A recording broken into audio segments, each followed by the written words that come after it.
अस्सलाम वालेकुम दोस्तों। लास्ट लेक्चर में हमने सेट के बारे में थोड़ा बहुत डिस्कस किया था कि सेट क्या होता है और उसकी कुछ टाइप्स मैंने आप लोगों को बताया था कि हम नेक्स्ट लेक्चर में कुछ डिस्कस करेंगे।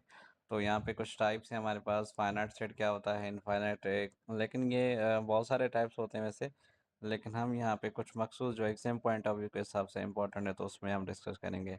अब पहले दो आप टाइप्स देख लें, फाइनाइट और इनफाइनाइट। तो फाइनाइट और इनफाइनाइट में क्या होता है, फाइनाइट सेट ऐसा होता है जिसके मेंबर्स आप काउंट कर सको, तो उसको आप बोलेंगे फाइनाइट सेट। जैसे कि यहाँ पे एग्जांपल दिया गया, set A is equals to 1 2 3, तो इसके 3 मेंबर है, आप काउंट कर सकते हो, तो ये फाइनाइट है। बिल्कुल इसकी अपोजिट है हमारे पास इनफाइनाइट सेट, जिसके मेंबर्स आप काउंट नहीं कर सकते। जैसे एग्जांपल है B is equals to 1 2 3 4 5 to so on. तो 3 डॉट का मतलब है ये सेट इनफाइनाइट जा रहा है, इसको आप काउंट नहीं कर सकते। अ सेट विथ अनकाउंटेबल और dependless number of element is called infinite set. यहाँ पे तीसरा हमारे पास है नल सेट, एम्प्टी सेट, और तीसरा हम इसको बोलते हैं wide set, VOID, wide set भी बोल सकते हैं इसको। कभी अगर एग्जाम में आ जाए तो आप इसको भी याद कर लीजिएगा, वाइड सेट, इसको नोट कर लीजिएगा। यहाँ पे इसकी जो डेफिनेशन है, set that contest no elements, सीधी सी बात है, नल सेट है तो उसका कोई एलिमेंट नहीं होगा, तो इसको हम बोलेंगे नल सेट, एम्प्टी सेट और वाइड सेट। इसकी जो डोनेशन है, जिसको हम मतलब डेनोटेट करते हैं, वो एक फाई है, फाई, PHI, ये सिंबल है। ज़ीरो देके उसके ऊपर लाइन देंगे तो ये फाई की सिंबल बन जाएगी, तो इसको हम डेनोटेट करते हैं, उसको रिप्रेजेंट करते हैं, उसकी सिंबल है। एग्जांपल यहाँ पे दिया गया, C इज इक्वल्स टू, ये फाई का सिंबल है, नल सेट। मतलब अगर आप इस फाई की सिंबल को कर्ली ब्रैकेट के अंदर लिखेंगे तो अब वो एक मेंबर हो जाएगा, तो उसको आप नल सेट नहीं बोलेंगे। लेकिन C इज इक्वल्स टू खाली आपने फाई की सिंबल दे दी, तो ये रिप्रेजेंट करता है कि C एक जो है वो नल सेट है। ठीक है। अब आप इसको डिस्क्रिप्टिव में कोई आपसे पूछे कि आपका कोई एग्जांपल दो डिस्क्रिप्टिव फॉर्म में, तो आप इस तरह भी दे सकते हो, नंबर ऑफ 32 डेज मंथ। अब 32 डेज का कोई मंथ तो होता नहीं है, तो इसी वजह से आप उसको भी नल सेट कहेंगे। ऐसे बहुत सारे एग्जांपल्स हैं। जैसे कि मैं आपसे कहूँ कि in in class 8 there are students whose age is 200 years. अब कोई क्लास 8 में 200 साल का बच्चा तो हो नहीं सकता जिसकी एज 200 साल हो। तो इस तरह के आप एग्जांपल बहुत सारे बना सकते हो, जिसमें जो है वो आपको क्लियरली समझ में आ जाएगा कि ये नल सेट है। अच्छा, सिंगलटन सेट है चौथा हमारे पास, सिंगलटन सेट है। सिंगलटन सेट क्या होता है, जिस सिंगल से ही मुराद हो रहा है कि समझ में आ रहा है कि ये, अच्छा, ये कोई एक, इसका मेंबर जो है कोई एक होगा, तो इसको हम सिंगलटन सेट बोलेंगे। जैसे जहाँ पे D इज इक्वल्स टू 7 है, तो इसको एक एलिमेंट है 7, तो इसको हम बोलेंगे सिंगलटन सेट। यूनिवर्सल सेट क्या होता है, नंबर 5। अब यूनिवर्सल सेट क्या होता है, ऐसा सेट जिसमें सारे सेट उसके अंडर कंसिडरेशन में आ जाएं। ये ज़्यादातर प्रॉब्लम्स जो हम करते हैं मैथ में सेट के, तो उसमें ज़्यादातर यूज़ होता है। टिपिकली इसको हम डेनोटेट करते हैं कैपिटल यू से, जैसे नेचुरल नंबर्स को हम कैपिटल N से रिप्रेजेंट करते हैं, नल सेट को हम फाई से रिप्रेजेंट करते हैं। इसकी इसलिए हर कोई मखसूस सेट होते हैं, तो उनको हम कोई किसी रिप्रेजेंटेशन से हम उनको डेनोट करते हैं। जैसे यहाँ पे ये बता रहा है कि the set that contains all the element under consideration for particular discussion of problem. मतलब आप अगर कोई सेट बना रहे हो यूनिवर्सल सेट, तो वो पर्टिकुलर आपको प्रॉब्लम्स की सॉल्व करने के लिए ज़्यादातर यूज़ होता है। फ़र्ज़ करके मैं एक दो सेट ले रहा हूँ, एक यूनिवर्सल सेट ले रहा हूँ जिसके मेंबर 1 से लेकर 9 तक हैं, और एक दूसरा सेट ले रहा हूँ जिसका नाम है A, और उसको मैं मेंबर ले रहा हूँ 1 से लेकर 5 तक।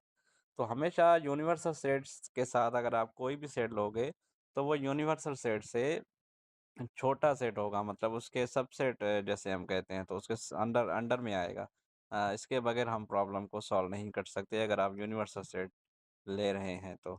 उसके बाद हमारे पास नंबर 6 है सबसेट। अब सबसेट से मुराद यही है कि कोई दो सेट ले रहे हैं, तो आप उसको सबसेट कहेंगे जो दूसरा छोटा होगा। जैसे कि मैं आपको बता दूं यहाँ पे, set A is a subset of B if all elements of set A are also element of B। मतलब ये कह रहा है कि सारे एलिमेंट जो A के हैं वो B में मौजूद हों। कैसे, मैं आपको मिसाल देके समझा देता हूँ कि अगर A के सेट के मेंबर हैं, गौर से देखिएगा, 1 2 3 4, और सेट बी के मेंबर है 1 2 3 4 5, मतलब बी सेट बड़ा है और ए सेट जो है वो छोटा है, लेकिन ए के सारे मेंबर बी में मौजूद हैं, तो इस वजह से हम इसको सबसेट कहेंगे।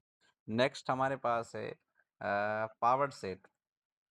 अच्छा, पावर्ड सेट क्या होता है, पावर्ड सेट भी हमारी जैसे यूनिवर्सल सेट ले रहे हैं, तो इसके भी पावर सेट भी हमारे पास ज़्यादातर सबसेट की प्रॉब्लम्स को सॉल्व करने के लिए यूज़ होता है। The set of all subset of set A including the empty set and the set A itself. ये कह रहा है कि अगर आप कोई सेट ए ले रहे हैं जिसके मेंबर फर्ज करके 1 2 है, जैसे एग्जांपल दिया गया है set A is equals to 1 2, जिसके मेंबर्स जो हैं वो 2 हैं। तो 2 यहाँ पे फार्मूला होता है हमारे पास। मैं थोड़ा सा कोशिश करता हूँ आपको यहाँ पे एक फार्मूला इसका ड्रॉ करके दिखा दूं। यहाँ पे फार्मूला होता है 2 पावर n। अब 2 पावर n, n का मतलब है इसमें कितने मेंबर हैं, 2। तो 2 पावर n का मतलब है 2 पावर 2 इज इक्वल टू 4। मतलब इसके आप 4 जो है वो क्या बना सकते हैं, पावर सेट बना सकते हैं। पहले से ही आपको पता चल जाएगा। तो ये देखें a इज इक्वल टू 1 2 है, तो यहाँ पे इसके 4 जो है वो क्या बनेंगे, सॉरी यहाँ डिसजॉइंट है। a इज इक्वल टू 1 2, तो यहाँ पे देखें आपके 4 और 1 जो है वो खुद नल सेट बनेगा। तो इसका मतलब ये हुआ कि इसके हम पावर सेट कितने बना सकते हैं, 4 बना सकते हैं। सॉरी 4 ही हैं।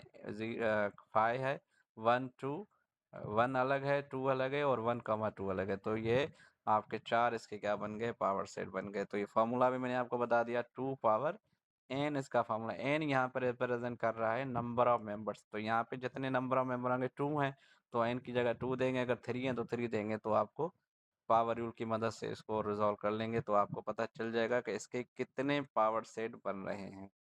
दूसरा हमारे पास है डिसजॉइंट सेट। अब डिसजॉइंट सेट क्या होता है, two sets are disjoint they have no element in common. मतलब अगर कोई दो सेट ले रहे हैं तो उसमें कोई कॉमन एलिमेंट ना हो। जैसे आप इंटरसेक्शन लेते हो, यहाँ पे इसने बताया हुआ है।